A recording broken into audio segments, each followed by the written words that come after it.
Hello, welcome to Oxford Heirlooms. In this video, I'm going to be creating the fancy gathered lace band to go around the neckline.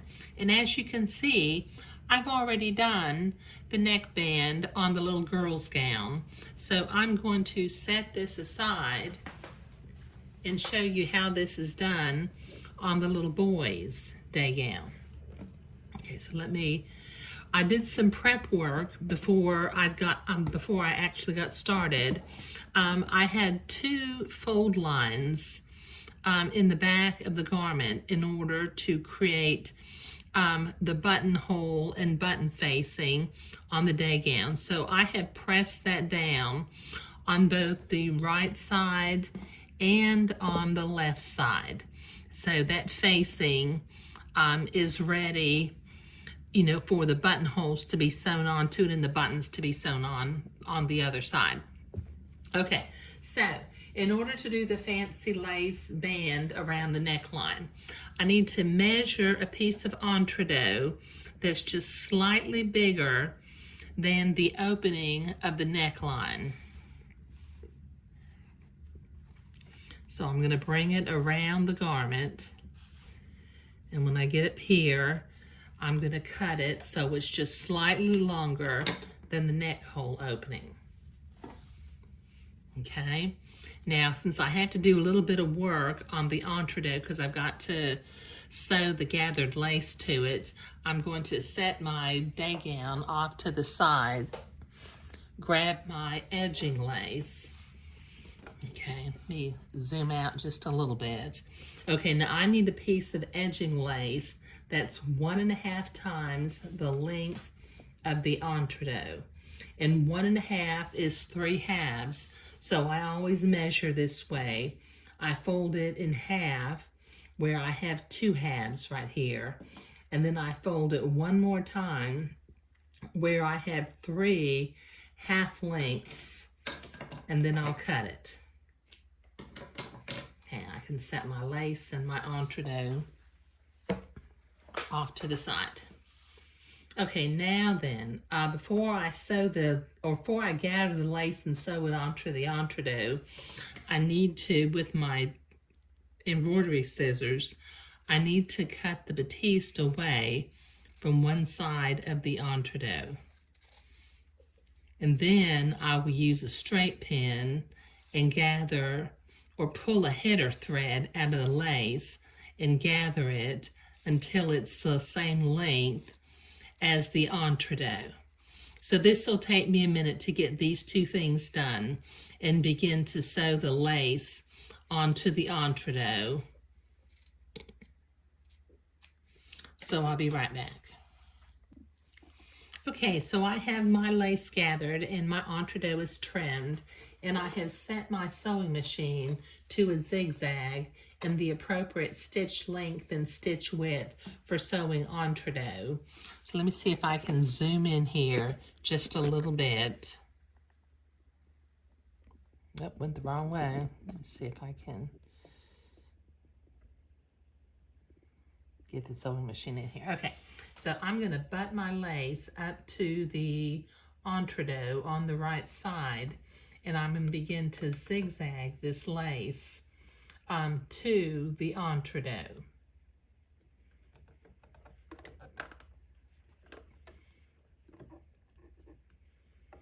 I'm going to lower my needle to make sure I'm going in an entredot hole and not stabbing one of the entredot rungs of the ladder.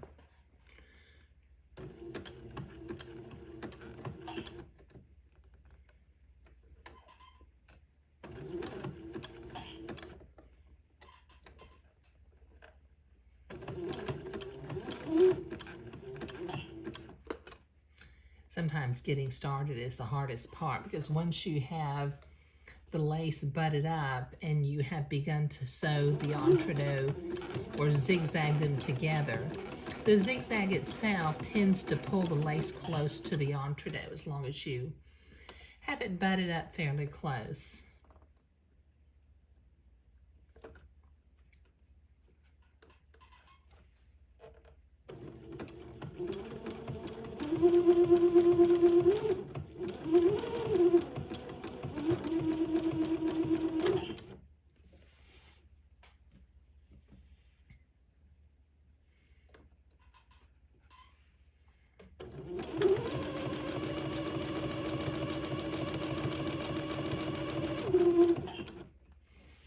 Okay, so this will take me a couple of minutes to get this all sewn on, so I'll be right back. Okay, so I've got that lace zigzagged onto the entredot, and I need to pin it along the neck hole opening, but before I can do that, about every 3/8 of an inch or a half an inch, I need to cut a little notch in the batiste of the entredot so that it will flare and curve going around the neckline. So this will take me a minute to get all these little notches cut. Okay, I've got that notched, and keeping my button facing and my buttonhole facing folded inward or towards the inside of the garment, I have it pinned on all the way around the neck hole opening. Now I'm going to use white thread and a straight stitch, and I'm going to sew my first pass sewing the entredot to the neck hole opening, just staying right to the right of the entredot ladder. Let me make sure I'm to the right of it, not catching, well, I'm catching the ladder. Hold on, I gotta move over just a little bit. There we go. Okay, and we'll take our pins out as we come to them.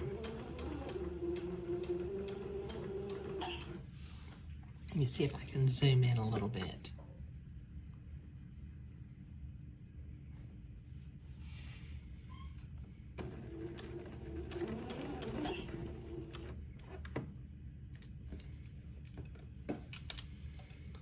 Just sew around the curve of the neck hole opening, right next to the entredot ladder, and take your pins out as you come to them.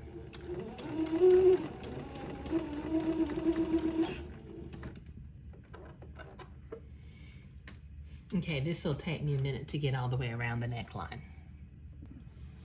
Okay, I've got that sewn on. Now I need to go to the ironing board and press this entredot seam toward the inside. But before I do that, I need the batiste of the day gown to flare toward the inside. So everywhere I cut a notch in the entredot, I'm gonna go back and notch the batiste of the day gown, just all the way around the neck hole opening. So this will take me a minute to get this done.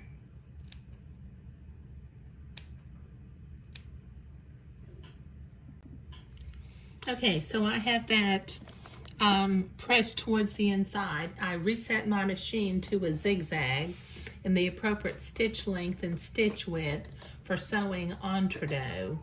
Then I'm going to zigzag this entredot into place, catching the fold of the batiste on the left and the entredot hole on the right.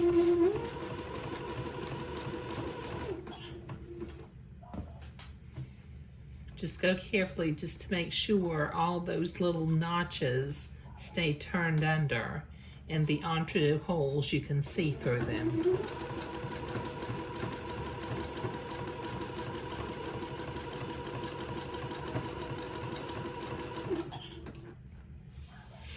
Okay, this will take me a minute to get all the way around the neckline.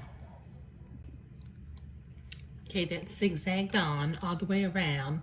Now I need to use my specialty scissors, and from the inside I need to trim away all of these notches. And this tends to make a little bit of a mess because basically you're trimming one notch at a time.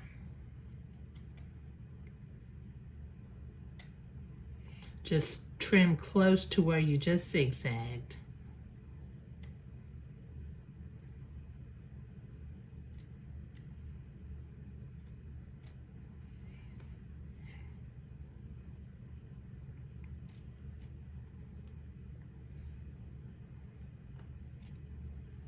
Okay, this will take me a minute to get all the way around.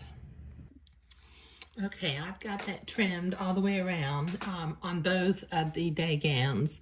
And as you can see, that makes just a precious delicate little neckline for an infant garment.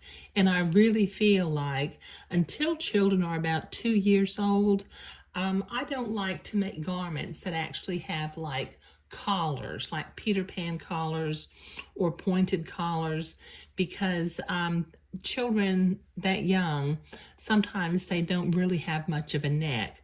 So this little gathered lace neckline works really well for small garments. But creating the gathered lace neckbands was what I was doing today, and attaching it on. Thank you.